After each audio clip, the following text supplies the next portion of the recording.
Aksi nyata modul 3.1, pengambilan keputusan berbasis nilai-nilai kebajikan sebagai pemimpin. Hai, perkenalkan, saya Niomandi Mustikawati yang menjadi guru informatika di SMP Negeri 6 Mengui dan saat ini menjadi CGP Angkatan 11 Kabupaten Badung, Provinsi Bali. Pada aksi nyata kali ini, saya akan mengangkat kasus yang saya alami, yaitu dalam ujian praktik informatika yang saya ampuh. Tanpa saya sadari, beberapa murid menggunakan aplikasi chat untuk saling berbagi jawaban.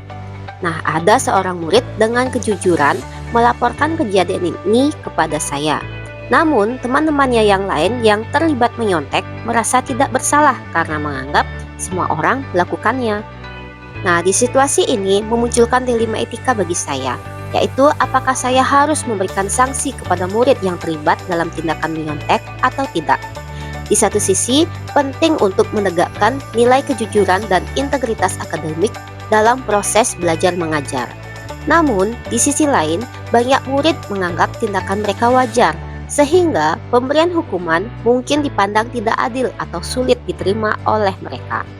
Dilema ini membuat saya harus mempertimbangkan bagaimana mengajarkan pentingnya kejujuran dan tanggung jawab pribadi dalam konteks yang dapat dipahami dan diterima oleh murid sambil tetap menjaga integritas dalam penilaian. Nah, pada kasus yang saya paparkan tadi, menurut saya paradigma yang digunakan yaitu kebenaran melawan kesetiaan, di mana kebenaran di sini adalah menegakkan kejujuran dan integritas akademik dengan memberikan konsekuensi bagi tindakan menyontek agar murid memahami pentingnya kejujuran dalam belajar. Nah, di sisi kesetiaan, dengan menghargai hubungan dengan murid, dengan mempertimbangkan perasaan dan sudut pandang mereka, serta mencari pendekatan edukatif untuk mengajarkan nilai kejujuran tanpa merusak kepercayaan.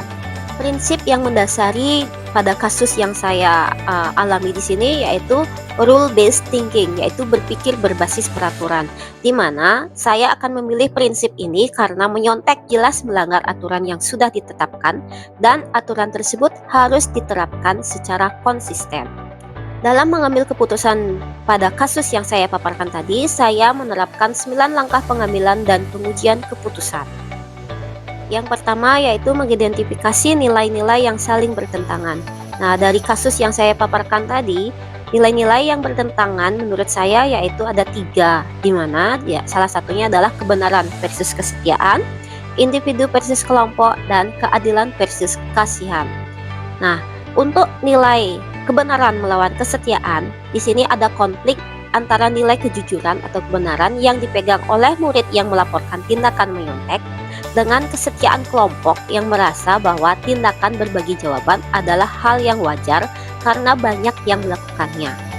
Dan untuk nilai individu melawan kelompok, di sini murid yang melaporkan bertindak sesuai dengan nilai individu yaitu kejujuran, sementara murid yang menyontek lebih berfokus pada nilai kelompok di mana mereka mengikuti perilaku mayoritas. Dan nilai yang ketiga yaitu keadilan melawan kasihan. Nah, ada pertimbangan apakah mereka harus dihukum sesuai dengan peraturan, dalam hal ini yaitu keadilan, atau diberi toleransi berupa restitusi mengingat semua orang melakukannya. Di sini saya berbasis kasihan. Selanjutnya saya mengidentifikasi orang-orang yang terlibat, diantaranya yaitu diri saya sendiri sebagai guru yang di sini saya harus mengambil keputusan. Yang kedua, murid yang melaporkan tindakan menyontek, dan yang ketiga, murid-murid yang terlibat dalam menyontek. Nah, di sini ada fakta-fakta yang relevan terkait kasus yang saya paparkan, diantaranya ada tindakan, ada laporan, ada peraturan, dan penilaian. Dan untuk aspek tindakan, di sini ada tindakan menyontek melalui aplikasi chat saat ujian praktik informatika. Dan untuk aspek laporan, di sini ada seorang murid melaporkan tindakan ini meskipun murid lain merasa tidak bersalah. Dan ada peraturan di mana peraturan sekolah melarang menyontek karena bertentangan dengan nilai-nilai kebajikan yang dipegang oleh sekolah. Dan di sini ada aspek penilaian, di mana ujian praktik ini tentu berpengaruh pada penilaian murid.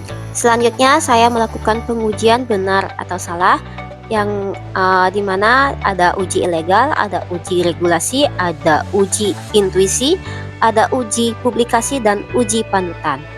Untuk uji ilegal, di sini tidak ada aspek hukum yang terlibat dalam kasus ini, tetapi melanggar aturan sekolah bisa menjadi dasar untuk sanksi sesuai peraturan sekolah. Selanjutnya ada uji regulasi. Ya, di sini ada uji regulasi di mana tindakan menyontek melanggar kode etik pendidikan, di mana murid diharapkan untuk bersikap jujur dan independen dalam mengerjakan ujian. Selanjutnya uji intuisi. Di sini intuisi saya mengatakan bahwa tindakan menyontek itu salah, terlepas dari alasan bahwa semua orang melakukannya. Ini mencederai nilai kejujuran dan tindakan ini perlu ditindak. Selanjutnya uji publikasi, yaitu jika keputusan untuk memberikan konsekuensi murid yang menyontek dipublikasikan, saya merasa nyaman karena tindakan tersebut sesuai dengan prinsip kejujuran dan keadilan. Namun, pendekatan ini juga perlu mempertimbangkan bimbingan bagi murid yang terlibat agar mereka memahami kesalahan mereka dan belajar dari kesalahan mereka.